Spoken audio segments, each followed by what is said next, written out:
segundo instrumento da Política Nacional de Meio Ambiente que a gente vai estudar nas nossas aulas é o instrumento do zoneamento ambiental, bastante utilizado na gestão ambiental pública como um mecanismo de planejamento da cidade. Então, pessoal, como boa parte dos impactos ambientais adversos ou negativos acontece pela ocupação desordenada do território, então o instrumento do zoneamento ambiental vai fazer esse planejamento, vai se antecipar, né, à ocorrência desses impactos ambientais negativos pela ocupação desordenada do uso e ocupação do solo, buscando fazer o planejamento correto da ocupação territorial. E aí vocês também podem encontrar o zoneamento ambiental como o denominado zoneamento ecológico-econômico, associado tanto a esse desenvolvimento econômico de utilização do território para as atividades econômicas, como também conciliar essa ocupação do território para desenvolver atividades econômicas, com também o zoneamento ambiental ou ecológico. E esse zoneamento ambiental está estabelecido no Decreto 4.297 de 2002, e nesse decreto são instituídos tanto o Estatuto da Cidade como o Plano Diretor da Cidade, como mecanismos para se efetivar o zoneamento ambiental do território urbano. E o que é que diz lá nesse decreto 4.297 de 2002 em relação ao zoneamento ecológico e econômico? Vocês também podem encontrar como ZEE. Então, é o instrumento de organização territorial que será obrigatoriamente seguida na implantação dos planos, obras e atividades públicas e privadas. Nesse zoneamento, são estabelecidas quais são as medidas e os padrões de proteção ambiental que são destinados tanto a assegurar a qualidade ambiental dos recursos hídricos do solo e da conservação da biodiversidade, garantindo o desenvolvimento sustentável e a melhoria das condições de vida da população. E aí, nesse desenvolvimento sustentável, lembre-se que também está associado ao desenvolvimento econômico, social e ambiental. Então, é fazer com que tanto seja desenvolvida economicamente aquela região, como também seja garantido as condições de boa qualidade ambiental, né, de recursos hídricos, da conservação do solo, da biodiversidade, para não vir a afetar diretamente a nossa saúde ou a nossa qualidade de vida.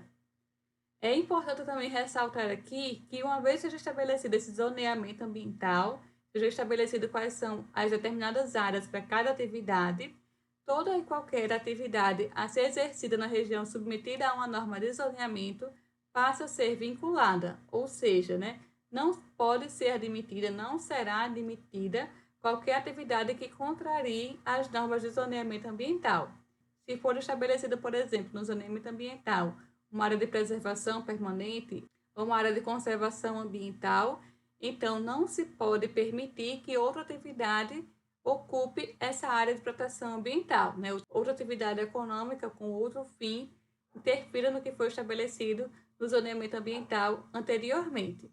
E aí, de maneira resumida, o zoneamento ambiental define quais são as atividades que podem ou não ser executadas em cada região que está delimitada, e essa restrição visa garantir o uso adequado, sustentável e longo prazo. Então, é necessário se fazer esse planejamento prévio de quais são as áreas que podem ser habitadas, quais são as áreas que pode haver construção, quais são as áreas necessárias de proteção ambiental, para que a longo prazo a gente consiga ter um meio ambiente ecologicamente equilibrado. Então, o zoneamento ambiental, por fazer essa restrição do uso e ocupação do solo, impõe a restrição também ao direito privado de uso.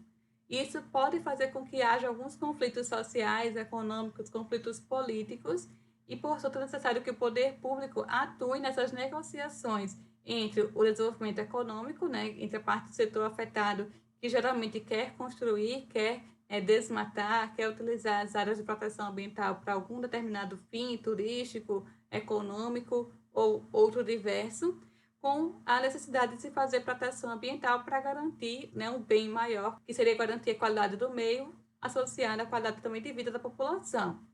Um exemplo que eu posso citar para vocês em relação ao zoneamento ambiental, com essa parte, né, de restrição do uso do direito privado do uso, é que a gente tem uma zona lá em Ponta Negra, próxima aqui à Avenida Roberto Freire, que é uma área não edificante. Aqui nessa área, não, até então, não é permitido que haja construções, né, com determinada, superior a determinada altura, para que não haja impedimento da visualização da praia e também posterior dano ao turismo dessa região. E também, claro, uma vez que haja construções aqui superior a determinada altura nessa região aqui, próxima à costa da praia, vai se haver um sombreamento, né, bastante intenso aqui na areia, na faixa da areia. Isso prejudica, por exemplo, a atividade de turismo, que é bastante frequente e comum aqui nessa área. Isso aqui é uma projeção, uma simulação do sombreamento da praia, da orla de Ponta Negra, se fosse autorizada a verticalização nessa área aqui, né, que está atualmente não edificada, aqui da costa, né, marítima, próximo ao Morro do Careca. E, inclusive, uma das discussões bastante acaloradas em relação à revisão do plano diretor daqui da cidade de Natal está associada à ocupação dessa área aqui, próximo ao Morro do Careca, né, aqui próximo à Avenida Roberto Freire. E essa definição do que pode ser ocupado, qual atividade pode ser desenvolvida em determinada área, ou que não pode ser executado, né, em relação à região, é estabelecido com base no planejamento do que o poder público faz em relação a esse zoneamento. E vai depender da característica de cada localidade, né, com a forma de mapear o potencial de cada região. Então, os critérios que vão ser utilizados para o zoneamento serão estabelecidos pela administração pública, ou a nível municipal, como é a maior parte dos casos, ou dependendo da região, a nível estadual ou nível federal. Porém, esse zoneamento não pode acontecer de forma arbitrária. E aí lembra lá do princípio que a gente viu anteriormente no início, lá na aula passada, de participação e de informação. É necessário também ouvir os interesses da sociedade para estabelecer esses parâmetros de zoneamento ambiental e quais são, né, as áreas que podem ser edificadas, quais são as áreas que devem ser protegidas, visando-se fazer esse planejamento anterior da ocupação territorial da cidade. E uma vez estabelecido o zoneamento ambiental, ele vai ser expresso através do resultado da análise dos atributos ambientais e da qualidade dos sistemas ambientais, compatibilizando tanto o interesse da preservação da biodiversidade, o desenvolvimento econômico, a qualidade de vida humana e outros fatores. Então, idealmente, nesse zoneamento ambiental, ele foi instituído para fazer com que haja essa compatibilização desses fatores e, assim, né, atender toda a sociedade, as demandas da sociedade, tanto do desenvolvimento econômico quanto do desenvolvimento social e também desenvolvimento ambiental.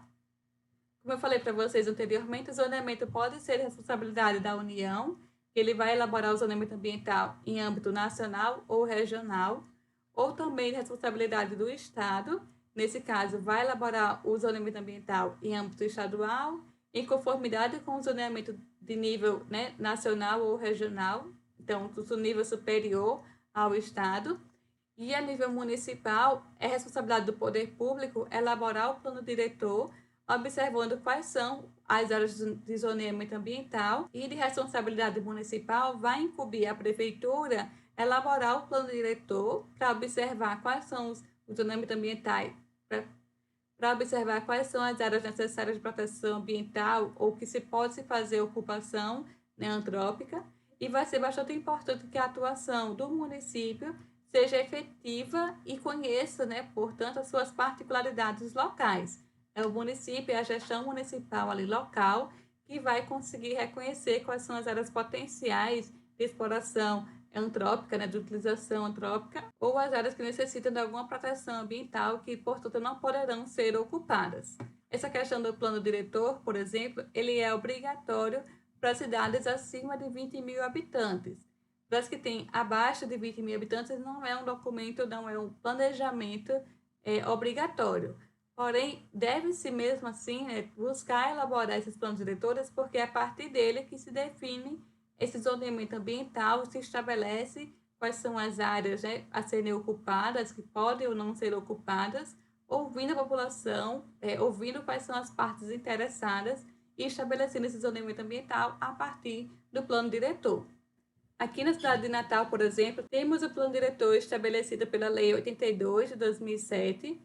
Nesse plano diretor foram zoneadas 36 zonas de proteção ambiental, ZPAs, que são essas áreas que estão aqui em verde no mapa. A gente tem as zonas de adensamento básico, aqui na Zona Norte, por exemplo, e as zonas adensáveis aqui próximo, né, à Zona Sul, Zona Leste e Oeste de Natal. E uma das zonas de proteção ambiental bastante conhecida, né, por vocês, provavelmente, é a zona de proteção aqui do Parque das Dunas, próximo também à Universidade Federal.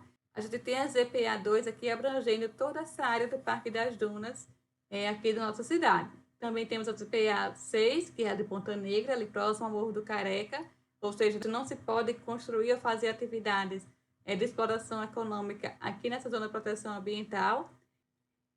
Outra APA que também é utilizada desse zoneamento ecológico econômico é a APA Jeripabu. Essa APA Jeripabu é dividida em 5 zonas, né? A zona de proteção especial e 4 zonas de conservação, as E6. Aqui em Extremóis, próxima divisa aqui com o município de Natal. E a gente tem também zonas de conservação ambiental estabelecidas através do zoneamento ecológico econômico. Então, em resumo, o zoneamento ambiental ele é um meio para se restringir o uso e ocupação do solo, impondo restrições ao direito privado do uso do solo. Também define quais são as atividades que podem ou não ser executadas em cada região delimitada. E essa restrição, estabelecida no zoneamento ambiental, visa garantir o uso adequado e sustentável em longo prazo dos recursos naturais. Então, esse zoneamento ecológico econômico é o instrumento mais adequado para a obtenção das respostas amplas em relação à utilização do território em bases ambientalmente sustentáveis. É um instrumento de planejamento de se antecipar ao uso e ocupação do solo para garantir desenvolvimento econômico e social e ambiental também, né, do desenvolvimento sustentável para todos. Então, pessoal, como é de praxe, né, coloquei para vocês disponível outro material de leitura para acompanhar essa aula e a próxima que virá também em relação à continuação dos instrumentos da gestão ambiental, dos instrumentos da PNMA. E aí, novamente, né, não deixem de ler, de fazer o exercício sugerido, tá? Qualquer dúvida, vocês podem me procurar, eu já tenho meu contato, e a gente se vê em breve, tá? Bons estudos, tchau, tchau!